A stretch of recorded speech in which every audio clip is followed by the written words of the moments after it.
Donc, voici l'énoncé de l'examen intrant numéro 2, donc qui a une durée de 4 heures, pondérée sur 30%. Il y a deux parties. Une partie concerne les questions théoriques, une partie concerne quelques problèmes à solutionner. Donc, parmi les deux parties, la première, vous avez juste 5 questions. La première question, c'est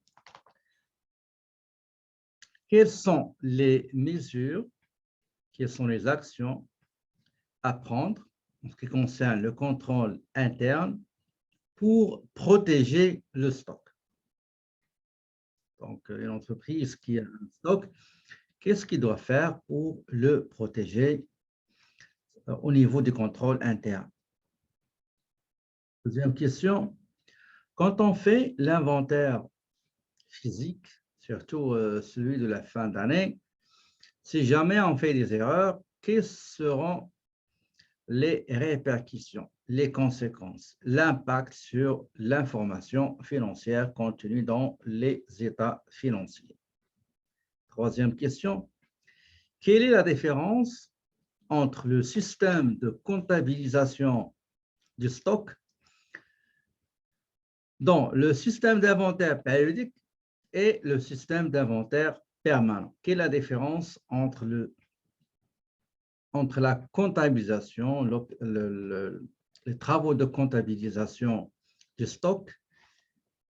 Il y a une manière de comptabiliser dans le système d'inventaire permanent et aussi dans le système d'inventaire périodique et permanent. Donc, quelle est la différence entre les deux?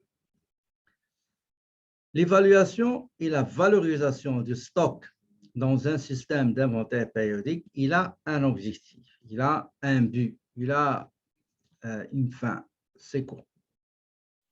Et même chose pour l'inventaire, la valorisation du stock dans un système d'inventaire permanent. Deuxième partie concerne 4 problèmes à résoudre. Le premier concerne le coût d'acquisition du stock. On a déjà fait pas mal d'exercices semblables. Donc, la société Maxi Vision Incorporée est une entreprise qui est spécialisée dans l'importation et la commercialisation des mini-projecteurs pour téléphones portables, iPhone et Samsung. Cette société, durant le mois d'août, il a importé un lot de 2000 mini-projecteurs achetés auprès d'un fabricant allemand, World Smart Projectors. Donc, 2000 mini-projecteurs ont été achetés avec un prix unitaire de 99,99 le mini-projecteur, c'est-à-dire l'unité ou la pièce. On vous fournit quelques informations et renseignements nécessaires pour calculer le coût d'acquisition du lot de ce type de matériel. Le lot qui sera, ou bien qui a été acheté, sera distribué à parts égales entre 3 magasins qui se trouvent à Montréal, Laval et Longueuil. Les frais, soi-disant le total des montants déboursés engendrés par cette opération d'importation sont les suivants. Frais de la douane allemande, 0,15 par unité. Frais de transport aérien, 2,99 $ par unité. Par unité, je vais juste ajouter ici l'accent, voilà.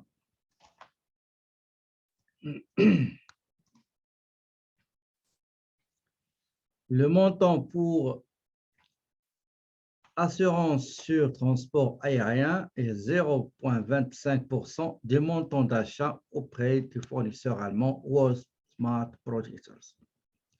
Les taxes exigées par la douane canadienne sont la TPS 5% et la TVQ 9,975.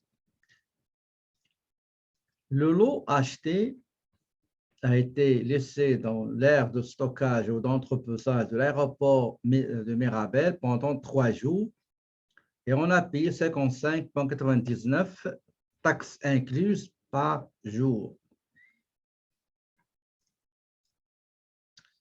Le montant des honoraires concernant les services déclarants en douane est de 196,03 taxes incluses. Les articles achetés, on les a testés et vérifiés avant de les expédier aux 3 magasins. Donc, cette opération de vérification, il a coûté 0,57 $ taxes incluses par pièce ou par unité. Une fois vérifié, on a envoyé les articles aux 3 magasins. Ce transport-là sera assuré par la société Smart Transport qui va facturer pour chaque transport vers chaque magasin 247,43 taxes incluses. Ce transport a été assuré et l'assurance de ces 3 envois, le transport a coûté 95,50 par magasin. Enfin, les frais de manutention, une fois la marchandise ou bien les articles arrivent aux 3 magasins de destination, le fait de la manutention, c'est 91,98 taxes incluses par manutention par magasin. Donc, le travail à faire, c'est tout simplement calculer ou déterminer le coût total du stock du lot acheté, avec justification, bien sûr, de vos calculs, comme on l'a fait plusieurs fois. Problème numéro 2.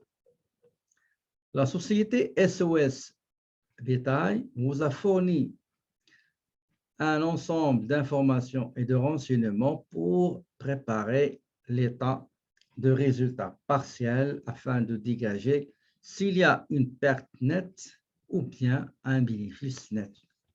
Les informations sont les suivantes. Vente de 2021, le montant 95 000. Escompte sur les ventes de 2021. C'est 2,5% du montant total des ventes. Stock de marchandises, début 2021, égale 10% des ventes plus 10% des achats du premier semestre. Achat du premier semestre égale 35,50% du montant des ventes. Rendu et rabais du premier semestre 2021 égale 5,5% des achats du premier semestre. Les escomptes obtenus sur les achats du premier semestre égale 2,75% des achats du premier semestre. Achat du deuxième semestre égale 23,50% de la valeur des ventes de 2021. Rendu et rabais du deuxième semestre obtenu égale 2,75% des achats du deuxième semestre. Escompte obtenu sur les achats du deuxième semestre égale 1% des ventes nettes. Égale 1% des ventes nettes. Frais de transport sur les achats de 2021 égale 10% des ventes nettes plus 20% des achats du deuxième semestre. La valeur finale du stock fin de période égale 25% des achats nets. Les charges d'exploitation au 31 août égale 53,35% du coût de marchandises vendues. Travail demandé, c'est, comme j'ai dit, préparer l'état de résultat partiel au 31 août 2021. Problème numéro 3. La société Climat Pro Inc. a effectué durant le mois d'août 2021 les achats suivants.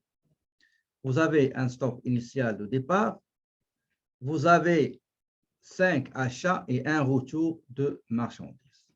Okay? On vous demande de préparer l'état de résultat partiel aussi pour calculer le CIR. MV, le coût des marchandises vendues, avec une seule méthode qui est la méthode du coût propre selon le système d'inventaire périodique. Le dernier problème, numéro 4, concerne la fiche d'inventaire permanent par les deux méthodes, le coût moyen pondéré et l'épuisement successif, c'est-à-dire le PEPS, première entrée, première sortie. La société Pro Peinture, qui commercialise diverses peintures, a effectué les opérations suivantes durant le mois d'août 2021 concernant une famille de peintures qui est les peintures pour camouflage des murs. Vous avez des informations concernant stock initial, les achats, les retours avec spécification de quel achat s'agit-il pour le retour, et vous avez aussi des opérations des ventes avec quantité et le prix d'intervention.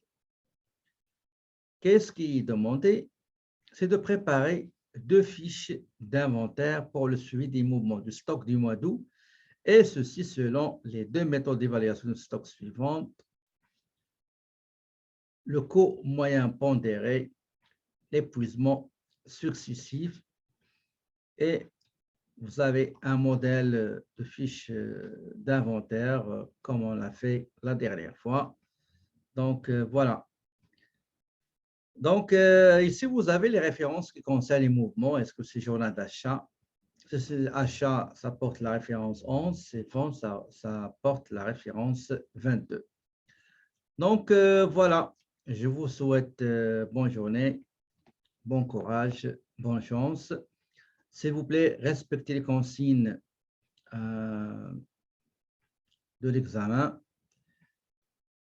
Il faut laisser la caméra activée en tout temps.